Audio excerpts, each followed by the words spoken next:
네, 여러분 안녕하세요. 용님입니다. 우리가 지난 시간에는 공동체를 사랑하는 네 가지의 원리에 대해서 배웠는데요. 기억나시나요? 첫 번째가 희생하는 사랑, 두 번째가 진실한 사랑, 이건 투명한 사랑이라고 이야기했죠. 세 번째가 구체적인 사랑, 네 가지가 하나님으로부터 온 중심이 있는 사랑. 이렇게 네 가지에 대해서 이야기를 했습니다. 그런데 이 공동체를 사랑하는 일은요, 내가 이제 공동체를 사랑해야지 라고 마음을 먹어서 되는 일이 아닙니다. 우리 안에 계신 성령님을 따라갈 때 우리가 그렇게 살 수 있는데요. 그렇다면 이번 시간과 다음 시간에는 성령님께서는 어떤 일을 하시고 또 나는 지금 어떠한 상태인지를 좀 생각해보는 시간을 가졌으면 좋겠습니다. 내가 아버지께 구하겠다. 그리하면 아버지께서 다른 보혜사를 너희에게 보내셔서 영원히 너희와 함께 계시게 하실 것이다. 1부부터 꾸준하게 얘기를 했죠. 우리가 하나님을 주인으로 인정할 때, 그때 성령님께서 우리 안에 거하신다. 이걸 어려운 말로 내주라고 합니다. 성령님은요, 우리를 떠나시지도 않으시고 우리와 영원히 함께 살게 될 것입니다. 그래서 우리는 이 성령님을 따라서 살아가야 할 것입니다. 그러나 보혜사 곧 아버지께서 내 이름으로 보내신 성령께서 너희에게 모든 것을 가르쳐 주실 것이며 내가 너희에게 말한 모든 것을 생각나게 하실 것이다. 네, 우리를 인도해 주시는 분이 성령님이라고 이야기를 하고 있습니다. 우리에게 모든 것을 가르쳐 주시고 예수님께서 하신 모든 것을 생각나게 해주신다. 이렇게 이야기를 하고 있습니다. 성경을 한번 더 볼게요. 그러나 그분 곧 진리의 성령이 오시면 그가 너희를 모든 진리 가운데로 인도하실 것이다. 그는 자기 마음대로 말씀하지 않으시고 듣는 것만 일러주실 것이요 앞으로 올 일들을 너희에게 알려주실 것이다. 근데 우리 성령의 인도 이렇게 얘기를 하면 어떤 것들이 좀 생각나시나요? 내가 공부를 잘하고 내가 좋은 대학에 가고 내가 좋은 배우자를 만나고 내가 좋은 곳에 취업하고 내가 부자 되고 뭐 이런 것들을 우리가 생각하기 쉽겠지만 성령님께서 주로 하시는 일은 우리를 진리 가운데로 이끌어 가시는 것입니다. 여러분, 진리가 뭘까요? 진리는 변하지 않는 확실한 이치라는 뜻인데 이 진리는 예수님을 말하고 있습니다.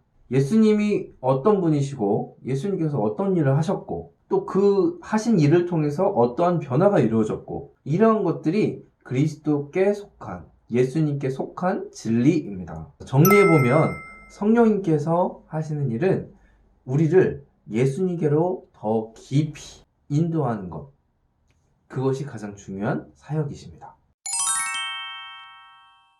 그러나 성령의 열매는 사랑과 기쁨과 화평과 인내와 친절과 선함과 신실과 온유와 절제입니다. 이런 것들을 막을 법이 없습니다. 여러분, 우리는 성령의 열매 하면은 몇 가지라고 생각하세요? 대부분 9가지라고 생각을 하실 거예요. 근데 성령의 열매는 한 개입니다. 이 성령의 열매라고 하는 단어는 복수가 아니라 단수예요.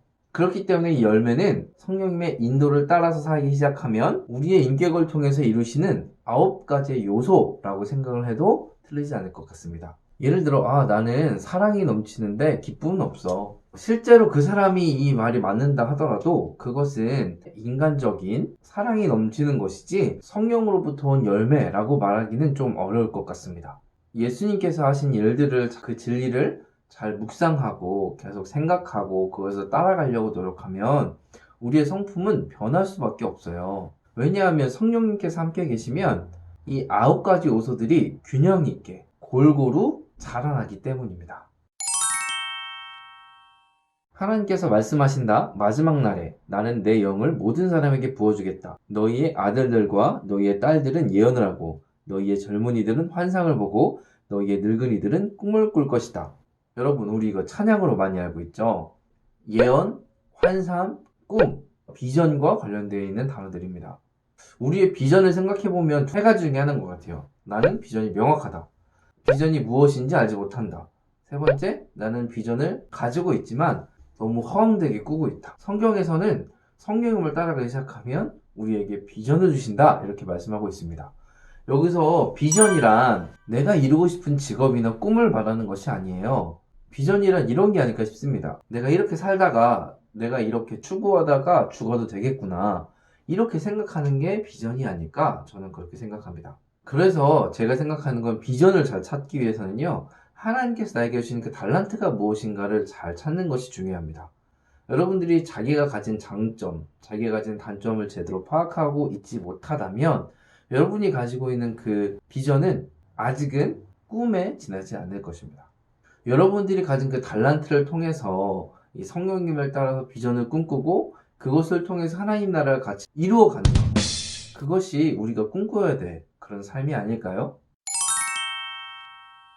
여러분, 성령님이 하시는 일은 이게 끝이 아니에요. 다음 시간까지 한번 생각해 볼 텐데, 여러분의 상태가 지금 어떤 상태인지, 성령님의 내주, 인도, 성령의 열매, 성령의 비전, 이렇게 우리가 생각해 봤는데, 나는 지금 어느 단계에 와 있는지, 그리고 내가 이제까지 생각했던 성령님과 강의에서 배운 성령님과의 차이는 얼마나 있는지, 이렇게 한번 돌아보시고 생각하시고 정리하는 시간이 되었으면 좋겠습니다. 그리고 나서 우리가 다음 시간에 그 뒷부분을 한번 살펴보게 될 텐데, 우리들이 이것을 깊이 있게 성령님을 따라가는 삶이 어떠한 방향성을 가지고 가야 되는지를 살펴보면서 함께 고민하고 기도하고 묵상하는 시간이 되면 좋겠습니다.